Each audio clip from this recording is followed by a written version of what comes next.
नमस्कार दोस्तों, हम आपके सामने यूपी के गवर्नमेंट एग्ज़ाम के लिए हिंदी सब्जेक्ट के लिए कुछ टॉपिक्स लेके आए हैं जो कि हम आपको पढ़ाना चाहते हैं।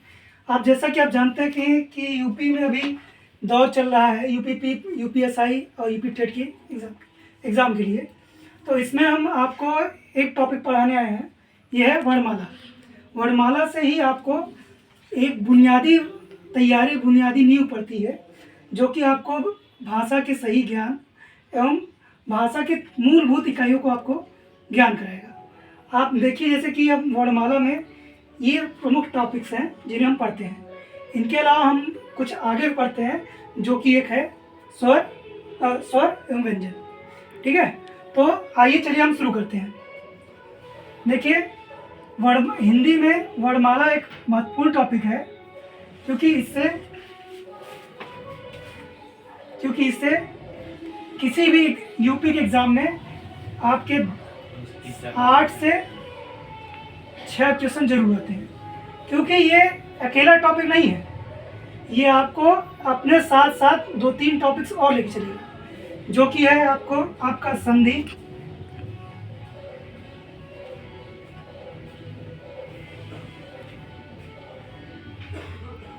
है कुछ तद्भव तत्सम,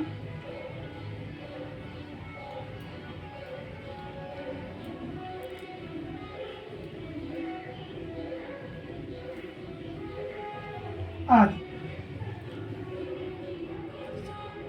आइए शुरू करते हैं।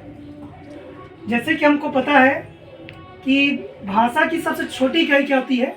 ध्वनि। सबसे छोटी इकाई ध्वनि किस प्रकार होती है? क्योंकि हम जब भी कुछ बोलते हैं तो हमारे मुख से ध्वनि निकलती है।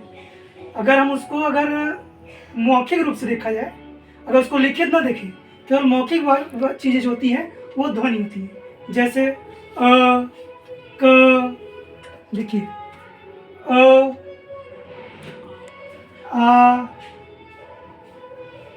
क, ख आदि।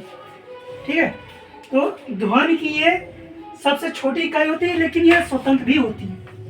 ये स्वतंत्र एवं छोटी इकाई होती है। जैसे कि हम पढ़ते हैं वर्णमाला में कभी कभी हमको एग्जाम में क्वेश्चन आता है कि भाषा की सबसे छोटी इकाई क्या है।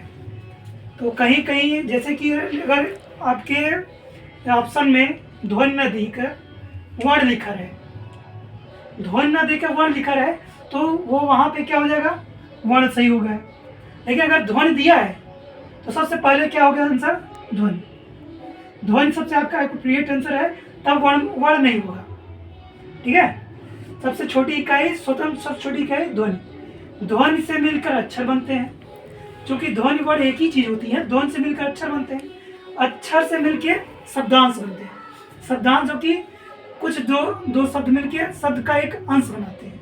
जैसे कि अगर हमको कमल लिखना है, कमल, तो देखिए इसमें हम क्या क्या मिलाया है? क और म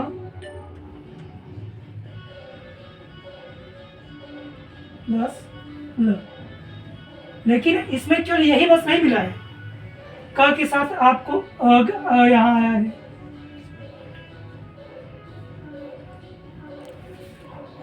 म के साथ यहाँ आया है और ल के साथ यहाँ आया है। तो देखिए आप, यहाँ स्वर भी और व्यंजन दोनों मिलके एक अक्षर बनाते हैं। स्वर और व्यंजन मिलके एक अक्षर बनाते हैं। देखिए क अ, म अ, ल अ। तो जब हम केवल एक क और अ मिलके जब कहेंगे तो वो एक अक्षर बनेगा। लेकिन अगर इसमें केवल ये 2 वर्ड ले लिए है तो हमको कम एक अर्थ निकल रहा है, लेकिन ल कमल के लिए ये अर्थ पूरा नहीं है। तो ये क्या हो गया? एक शब्दांश हो जाएगा, कम, और उसके बाद प्लस ल जोड़ देंगे, क्या हो जाएगा? कमल। तो शब्दांश के बाद आता है शब्द। शब्द क्या होता है? भाषा की सबसे छोटी सार्थक इकाई। जैसे कि जो अर्थ के साथ है। देखिए इसमें छुपा हुआ है सार्थक, स प्लस अर्थ, सार्थक। ठीक है, तो भाषा की सबसे छोटी इकाई सार्थक है शब्द।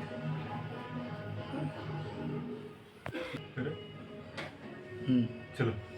तो शब्द के बाद आते हैं, शब्द जोड़ के क्या बनते हैं? पद। पद क्या होते हैं? पद कभी एक शब्द हो सकता है, कभी शब्दों का समूह हो सकता है। पद जो होते हैं कभी एक शब्द का हो सकता है, कभी कई शब्दों के समूह होते हैं। तो पद जैसे कि पद आपको देखा जाएगा, आप देखेंगे तो आपको पद दिखेंगे सब समास में। समास क्या होता है? दो पदों के योग से बनता है समास। पद में कुछ भी आ सकता है, जैसे कि कभी कभी राजा की राजा की रानी, जैसे राम की कलम, ये एक पद हो गया। और कभी कभी केवल राम भी एक पद हो सकता है, कभी कभी राजा भी एक पद हो सकता है। तो जैसा आपको हमने बताया है, पद जो होता है या शब्द होगा या शब्दों का समूह होगा, दोनों ही हो सकता है। कई पद मिलके हमारे क्या बनते हैं? वाक्यांश बनते हैं, जो वाक्य के कुछ अंश होते हैं। जैसे कि आपने यहाँ देखा एक पद राजा की रानी का नाम, जैसे हमने आगे लिख दिया, अब देखिए यहाँ पे शब्दांश वाक्यांश, राम की कलम अच्छी है। वैसे तो ये एक पूरा सेंटेंस हो जाएगा, लेकिन अगर हम इसमें से कुछ सेंटेंस आगे जोड़ना भी चाहें तो ये सेंटेंस का केवल एक पार्ट हो गया। अच्छी है जो नीली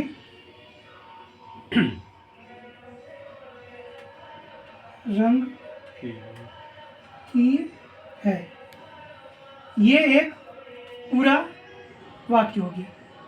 देखिए, तो ये एक वाक्यांश हो गया, ये पूरा वाक्य हो गया।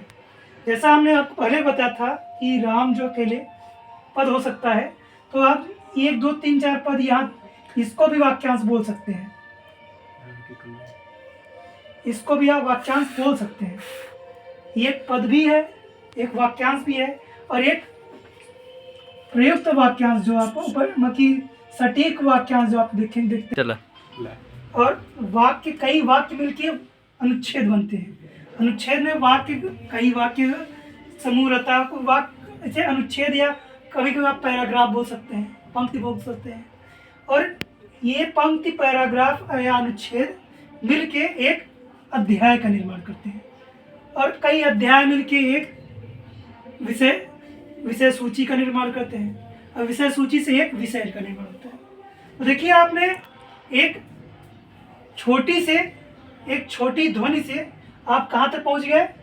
अध्याय तक, और अध्याय से आप एक विषय तक पहुँच सकते हैं, जो कि आप देखिए भाषा की न्यूनतम से लेके अधिकतम इकाई तक पहुँचिएगा। ये आपके मूलभूत छोटे शब्द हैं, जिनको जानना बहुत ही जरूरी है आपके लिए।